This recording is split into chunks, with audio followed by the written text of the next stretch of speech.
প্রখ্যাত সুরকার সত্য সাহার আজ ১৭তম মৃত্যুবার্ষিকী। ১৯৯৯ সালের এই দিনে ঢাকায় মৃত্যুবরণ করেন অসংখ্য জনপ্রিয় গানের এই সুরস্রষ্টা।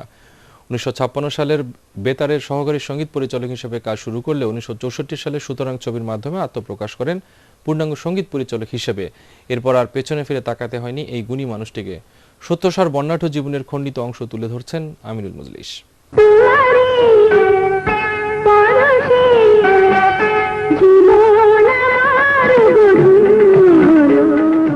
এরকম অসংখ্য মেলোডিয়াস গানের সুর স্রষ্টা সত্য সাহা।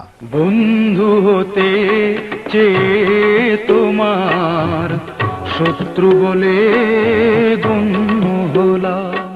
সারা জাগানো চলচ্চিত্র সুতরাং দিয়ে রূপালী পর্দায় সঙ্গীত পরিচালনার শুরু।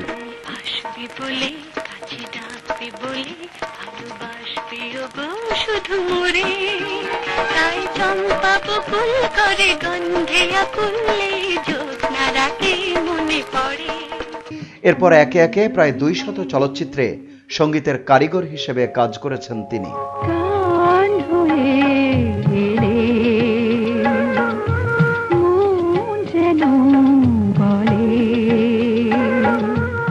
সকণ্ঠেও গেয়েছেন, তবে সেটা হাতে গোনা। লোকে বলে রাগ নাকি অনুরাগের আয়না। সাফল্যের পালকে যুক্ত করেছেন বাচশ্বাস, জাতীয় চলচ্চিত্র পুরস্কার ও স্বাধীনতা পদক।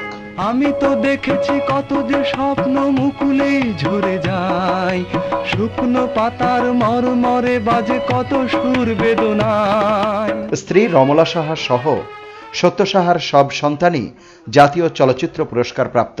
চিত্রজগতে এমন ঘটনা বিরল।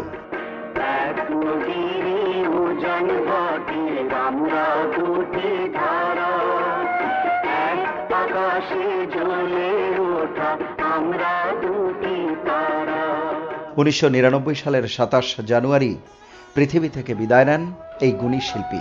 চেনা চেনা লাগে তবু অচেনা, ভালোবাসো যদি কাছে এসো না।